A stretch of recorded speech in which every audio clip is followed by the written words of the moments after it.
الحمد للہ رب العالمین والعاقبۃ للمتقین والصلاة والسلام علی سید الانبیاء والمرسلین اما بعد اعوذ باللہ من الشیطان الرجیم بسم اللہ الرحمن الرحیم وَأَمَّا مَنْ خَافَ مَقَامَ رَبِّهِ وَنَهَى النَّفْسَ عَنِ الْهَوَىٰ فَإِنَّ الْجَنَّةَ هِيَ الْمَأْوَىٰ صدق اللہ العظیم ان اللہ وملائکتہ یصلون علی النبی یا ایہا الذین آمنوا صلوا علیہ وسلموا تسلیما اللہم صل علی سیدنا و مولانا محمد معدن الجود والکرم وآلہ وصحبہ وبارک وسلم۔ حمد و صلاۃ کے بعد اللہ تبارک و تعالیٰ نے انسان کو اس کی جائز خواہشات کو جائز طریقے سے پورا کرنے کی نہ صرف اجازت دی ہے بلکہ اس کی تعریف بھی فرمائی ہے اور ایسے کاموں پر اجر کا بھی اعلان فرمایا ہے۔ اگر کوئی شخص جائز کمائی کماتا ہے، جائز ذرائع رزق کمانے کے حاصل کرتا ہے تو اس کی تعریف کی گئی ہے۔ کوئی نکاح کرتا ہے تو اس کی اسلام نے نہ صرف یہ کہ تعریف کی بلکہ اس کی اللہ تبارک و تعالیٰ نے اس رشتے کو اپنی نشانیوں میں سے ایک نشانی قرار دیا۔ خواہشات کو جائز طریقے سے پورا کرنا اور جائز طریقے سے اپنی ضروریات کا حصول کرنا، دین اس کی بہت زیادہ سپورٹ کرتا ہے اور ایسے لوگوں کی تعریف کرتا ہے اور ایسے لوگوں کی حمایت کرتا ہے۔ لیکن جائز ناجائز کی پرواہ کیے بغیر اپنے نفس کی ہر خواہش کو پورا کرنا، یہ اتباع نفس کہلاتا ہے، یہ بندگی نفس کہلاتا ہے، اتباع خواہشات کہلاتا ہے۔ بہت سارے لوگ ایسے ہوتے ہیں کہ وہ اپنی لذات کے حصول کے لیے بغیر کوئی پرواہ کیے، بغیر کسی چیز کو جانچے، بغیر حلال و حرام کی تمیز کیے وہ دوڑے چلے جاتے ہیں اور اس قدر زیادہ اپنی خواہشات کی پیروی کرتے ہیں کہ یہ ان کا اتنا بڑا روحانی مسئلہ بن جاتا ہے کہ وہ ان کے دیگر تمام معاملات کو متاثر کرتا ہے۔ جب وہ اپنے نفس کی بیجا خواہشات کی تکمیل کرتے ہیں تو عبادت کی لذت ان سے رخصت ہو جاتی ہے، تلاوت قرآن مجید کا ذوق ان سے چلا جاتا ہے، اللہ تبارک و تعالیٰ کی راہ میں خرچ کر کے جو انہیں قلبی اطمینان حاصل ہونا ہوتا ہے وہ ان سے رخصت ہو جاتا ہے۔ دوسروں پر اثار کر کے جو انہوں نے اپنی روح کو تازگی دینا ہوتی تھی وہ سارا کچھ اپنے اوپر ہی وہ صرف کرتے ہیں۔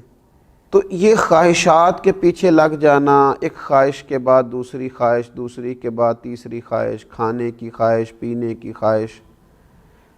اچھے سے اچھا لباس پہننے کی خواہش، یہ خواہشات ہیں جو انسان کو لذات میں مبتلا کر دیتی۔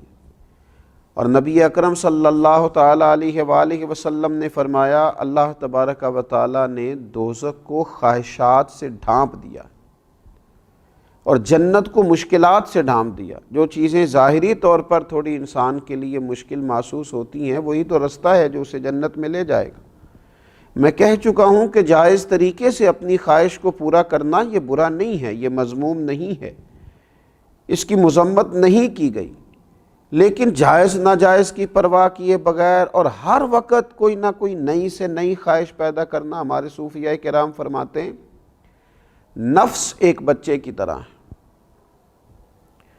اگر تم اس کی ایک خواہش پوری کرو گے تو یہ دوسری کا مطالبہ کرے گا، دوسری پوری کرو گے تو تیسری کا مطالبہ کرے گا، یہاں تک کہ اس کی عادت بگڑ جائے گی،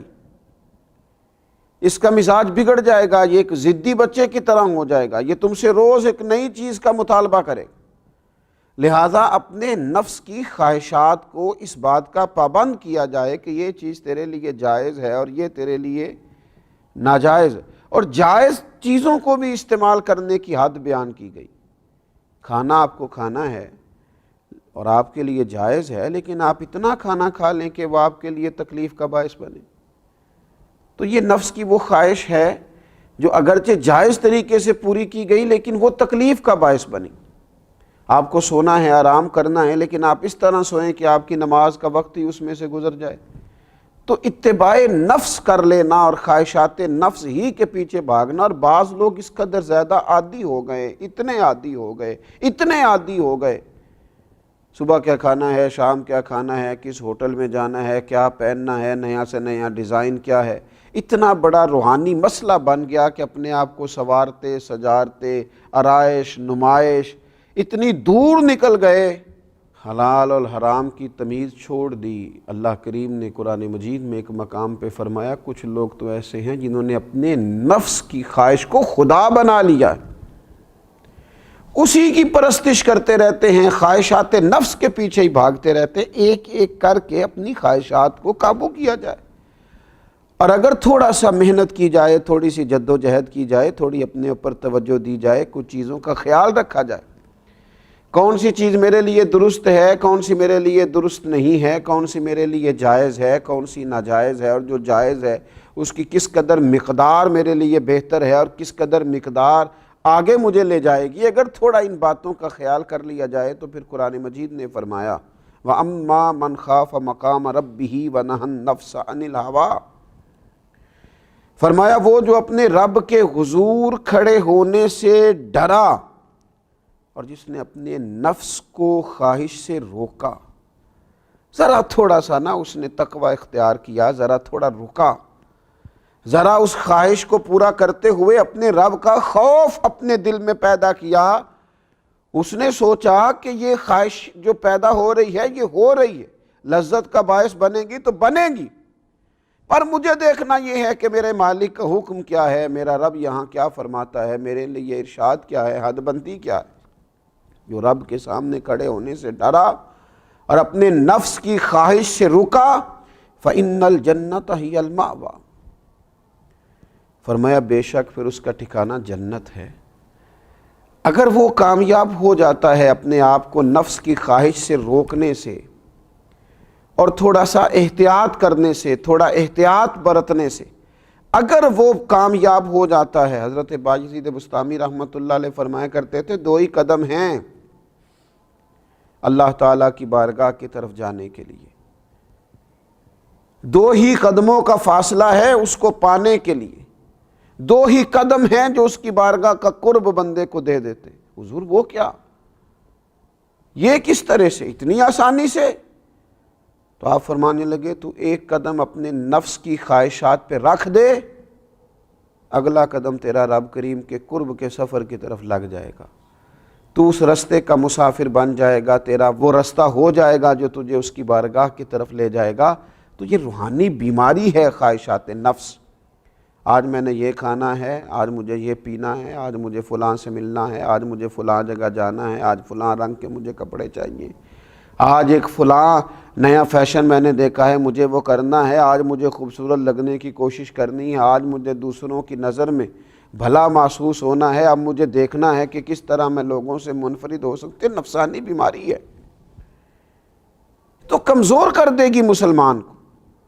مسلمان سادہ زندگی، سادہ غذا، سادہ طرز حیات، اپنے رب کے ساتھ تنہائی، اس کی بارگاہ میں دعائیں، سجدوں کی کثرت، تلاوت قرآن مجید، یہ رمضان المبارک بڑی تربیت کرتا ہے اپنے آپ کو خواہشات سے روکنے کی. یہ خاص موقع فراہم کرتا ہے کہ جب ہر چیز موجود ہے، کھانے پینے کی باورچی خانہ بھرا ہوا ہے،